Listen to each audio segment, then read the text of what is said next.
Hi, my name is Kevin, and I make challenging videos to help you get out of English intermediate purgatory.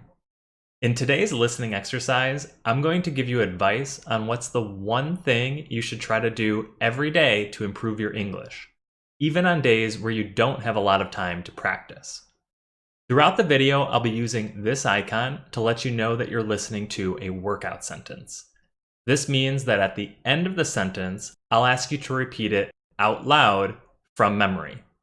You'll get one more chance to listen and repeat before we keep going with the story.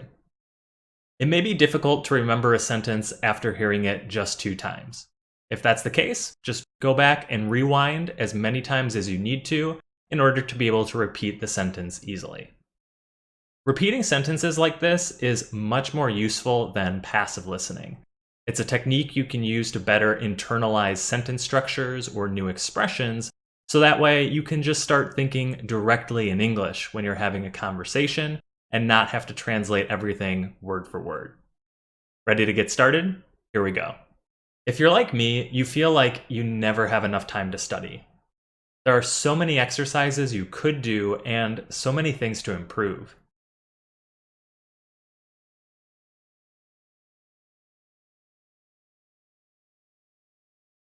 There are so many exercises you could do and so many things to improve. There are so many exercises you could do and so many things to improve. With so much to do, it's easy to feel overwhelmed. After all, if there are 20 things you could do, but only 20 minutes available, it feels impossible to pick the right thing. When I feel overwhelmed like this, it's likely that I just skip practicing altogether.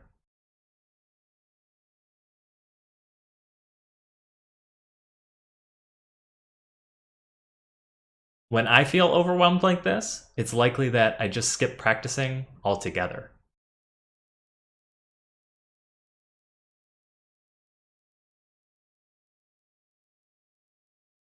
When I feel overwhelmed like this, it's likely that I just skip practicing altogether. The thing is, even 5 minutes a day is better than nothing. So, if you don't have a lot of time, what's the one thing you should do every day? Before I tell you the answer, think about how you use English versus how you use your native language. Everything you do is in your native language. You think in it, you talk to your family in it, you use it to make plans. Your native language isn't just something that you do during a specific scheduled time of the day. It's a part of everything. Now, think about your English. Chances are you mostly use English when you're studying it.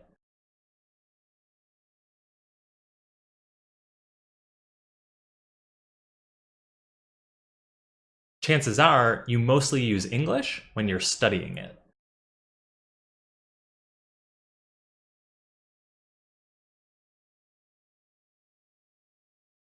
Chances are you mostly use English when you're studying it. For you, English might not be a language. It's just something you study for a short period of time each day. If that's the case, your brain isn't used to using English. It's used to doing flashcards or asking questions about grammar.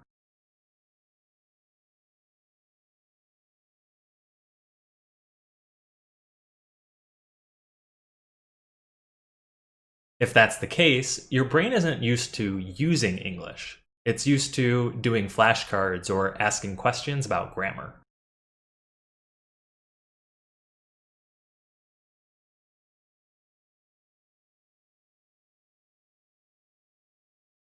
If that's the case, your brain isn't used to using English. It's used to doing flashcards or asking questions about grammar. When you're talking to a native speaker, the whole experience is a shock to your brain. It's as if your brain is saying, "Seriously? You want me to have a conversation right now? I never think in English, so how am I supposed to do it when I'm nervous?" That's the problem. If English is just something you study, how are you supposed to use it when you're on the spot? Time to answer our question. What's the one thing you should do every day? Spend time thinking in English.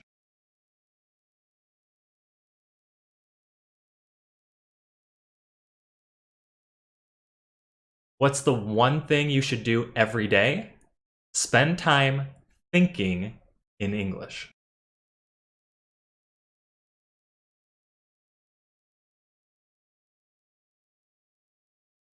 What's the one thing you should do every day? Spend time thinking in English. You might be thinking, yeah, I've heard that before, but how am I supposed to do it? It's easier than you think. Do you ever make a to-do list? Do you ever talk to yourself in the shower? Do you ever think about what you're going to eat for dinner? Start to do those things in English. Even better, talk to yourself about them out loud. The key here is to just think. Don't try to translate. Don't worry about mistakes. Just think.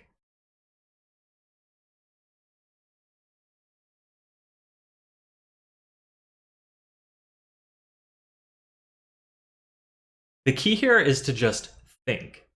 Don't try to translate. Don't worry about mistakes. Just think.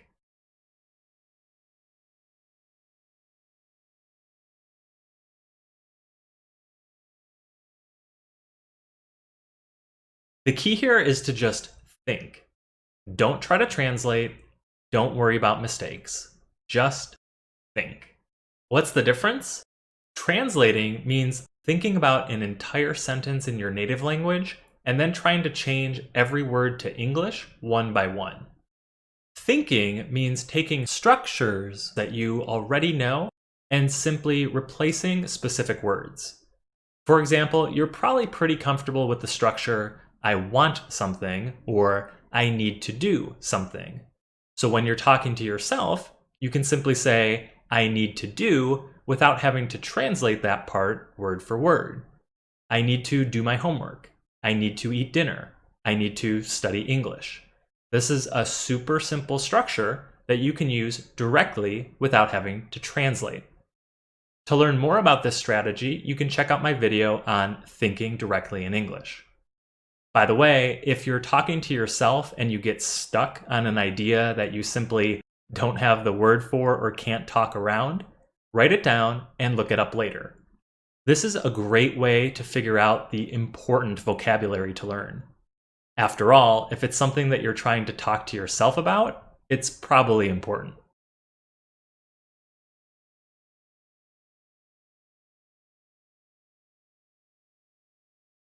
After all, if it's something that you're trying to talk to yourself about, it's probably important.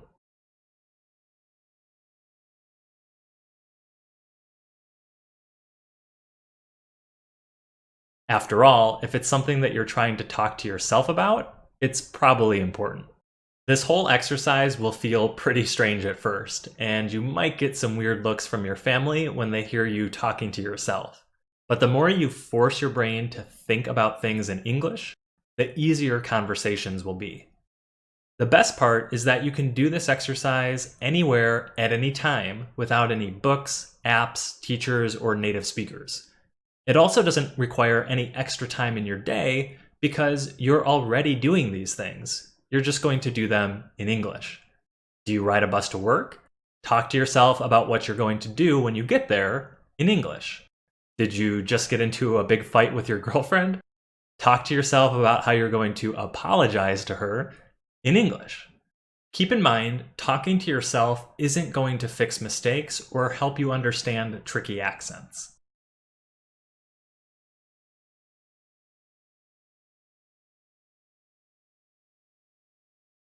Keep in mind, talking to yourself isn't going to fix mistakes or help you understand tricky accents.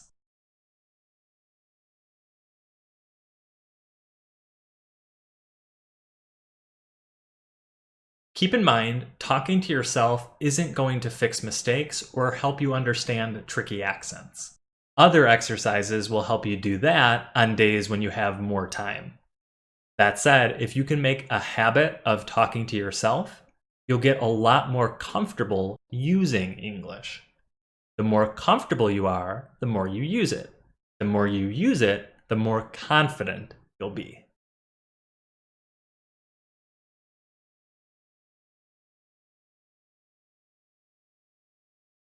The more comfortable you are, the more you use it.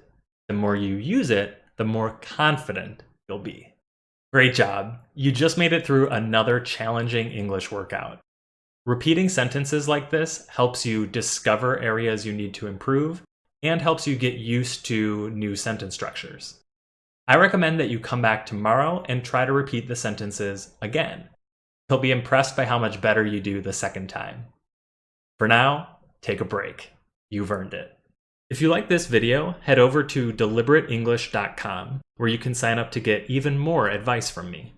I'll also send you some free resources you can use to get out of English intermediate purgatory.